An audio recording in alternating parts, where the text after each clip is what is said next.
My story starts 18 years ago. I was 17 and a senior in high school when I was raped. To even say that word and call what happened to me rape brings back at this very moment that horror-induced feeling I had after what happened. The man, for lack of a better word, who raped me was my boyfriend. It had only been a couple of months since we started dating, but we had known each other for a few years. We went to different schools, so we met at my house that afternoon to spend some time together. When it was time for him to leave, he led me into the garage and started kissing me. At first I thought it was so sweet that he snuck me into the garage for a private little makeout session before leaving. What started as something sweet quickly turned into him trying to get my pants off.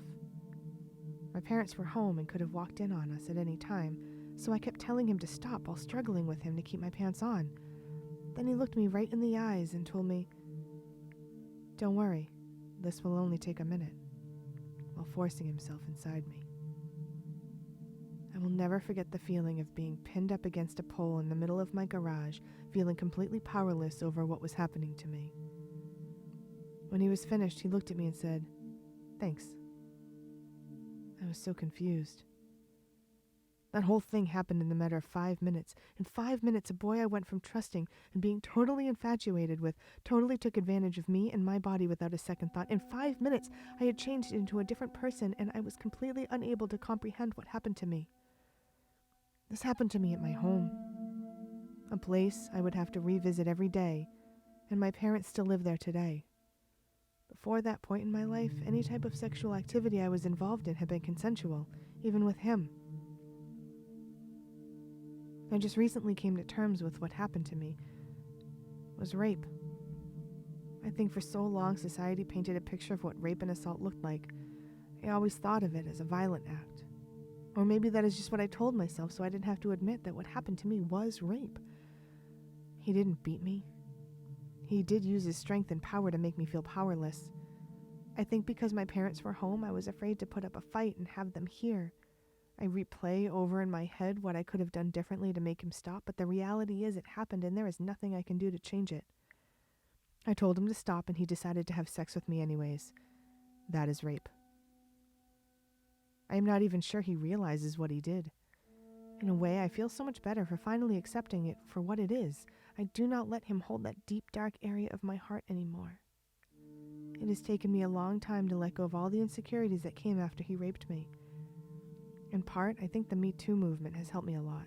Hearing other stories and realizing that rape and assault look different for every person. I was sexually abused by my grandfather until age 11.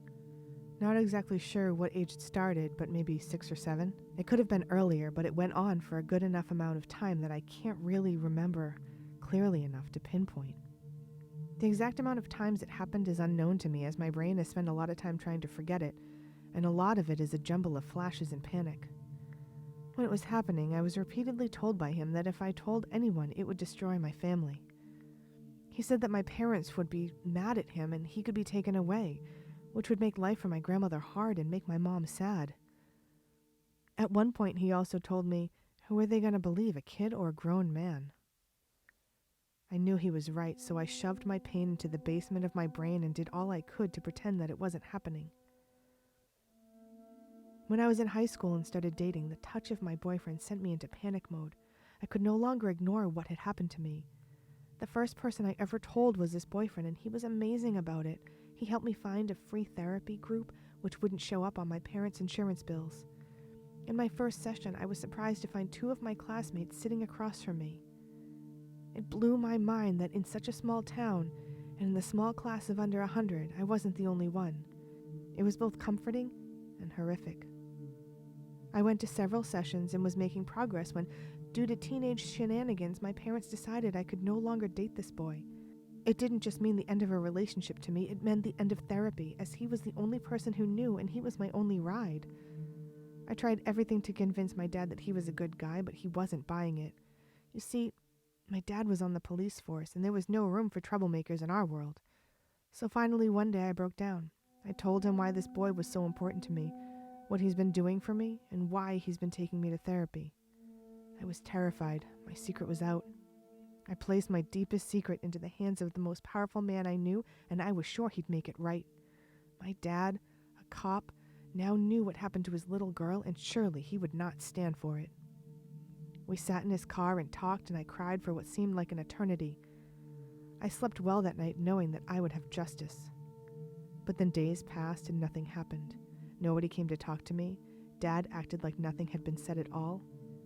After about a week, I had a meltdown. My sister found me, crying, and said to me, "I know why you're crying. Dad told me you told him what happened to you. He asked if it was true. He didn't believe you, but I told him it happened to me too." This was all that was said. This was all that was done. There was no further discussion. No one was arrested. My parents didn't take me to therapy. My dad didn't tell my mom. I knew I was on my own. I had gone to the most powerful person I knew, a person who should have put me ahead over anyone, and he did nothing.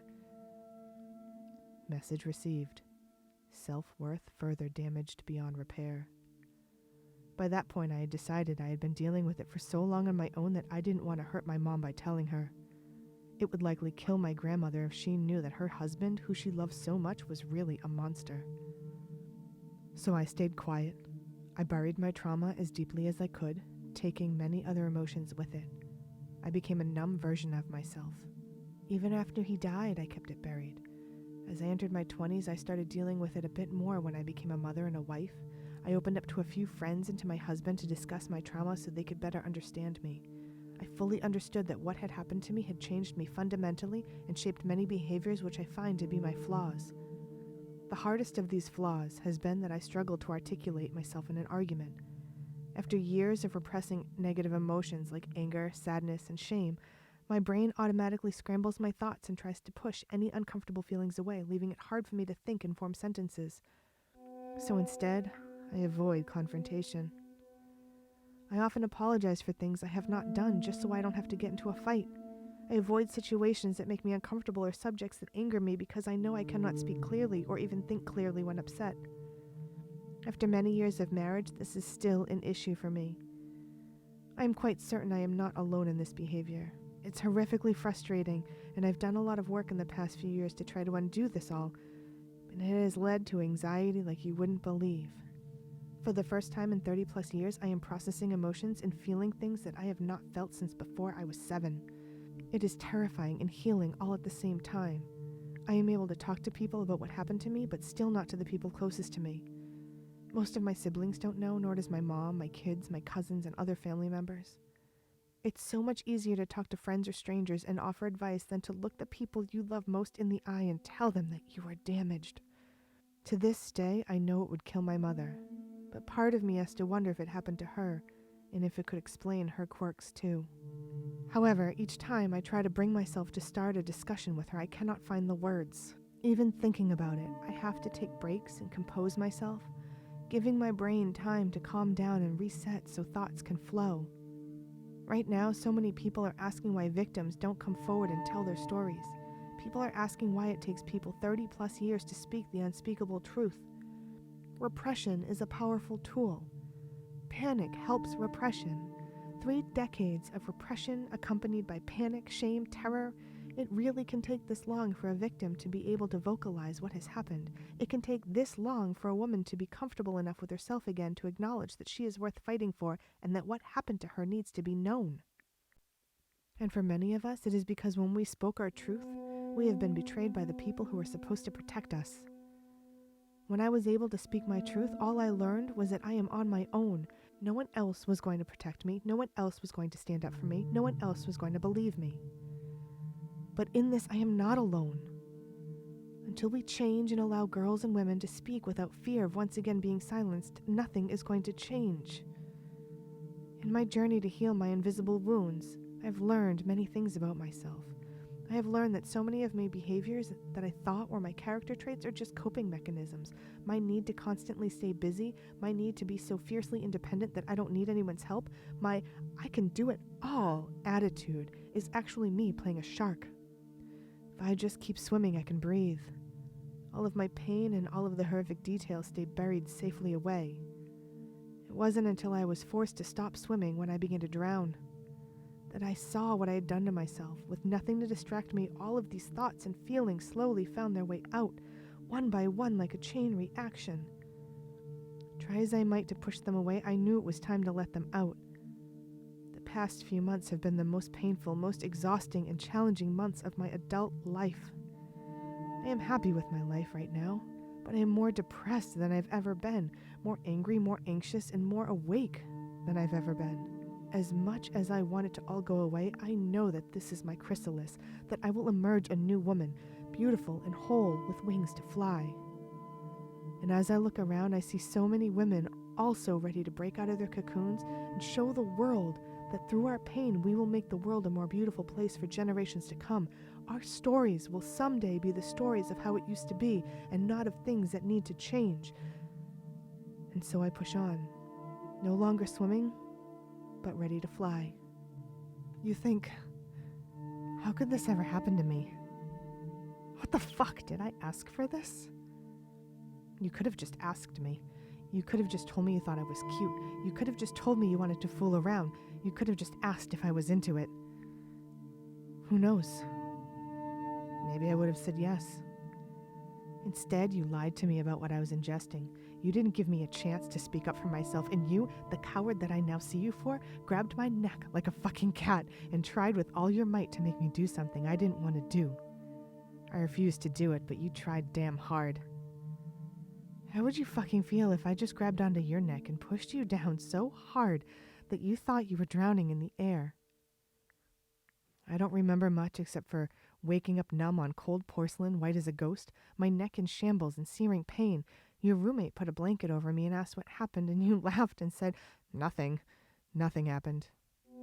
I, too weak to speak, couldn't use my own voice to tell your roommate that, yes, you did do something. You fucking ripped my confidence out of me. You betrayed me. You violated who I am. It made me feel lost and alone. You alienated me from my friends. You thought you could have power over me, and for a whole year no one believed me, and I shriveled up and was confused for a long time. That feeling your body has when something is just not right? You can't unfeel that. As I approach the end of my 63rd spin around the sun, I feel compelled to share some things that I hope will open minds about sexual assault. There is a vast difference between the actions of teenage boys and girls and college students in making the normal moves of kissing, groping, attempting, failing, awkwardly fumbling through the jungle that is the dating scene, and sexual assault.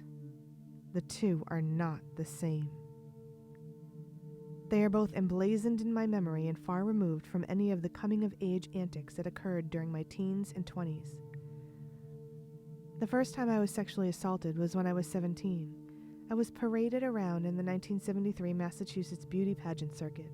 After being crowned, I was invited to the mayor's office to receive the key to the city. Such silly stuff. I was a senior in high school. I don't remember what month it was, what day it was, or what season, but it was warm out because I remember wearing a long sundress with a crocheted bodice. It was navy blue. My father drove me in. Upon getting to City Hall, we were brought into the office of the mayor, where all those niceties took place. My father was then offered a tour of the building, and I was left behind in the office with the mayor. The door closed. He pulled me onto his lap, stuck his tongue down my throat, his hands in my sundress, and groped me like crazy. I was paralyzed. I never spoke of it. I got back into the car with my dad, who thought it had been such a lovely afternoon, and I said nothing. I do not remember what I did that morning, or what I did when I got home that afternoon. The next time I was assaulted was a few years later. It was 1976, so I was about 20. My cousin was working in Worcester, and I drove in on a Friday night to meet her after work I don't remember, but to do something. I got there early, so I parked and went across the street to the mall. As I strolled around, I happened to pass by a coffee shop, and there, sitting at the counter, was a friend from my days working at the mall. His name was Frank. Such a lovely, pleasant man. My friends knew him. As I looked in, he happened to look up, and we were very happy to see each other. I went in, and he stood to give me a big hug. He offered me a coffee, which I accepted, and he asked about what I was doing, how my mom and dad were, blah, blah, blah. There were terrible downpours outside, and when I went to leave, he asked where I parked. I told him.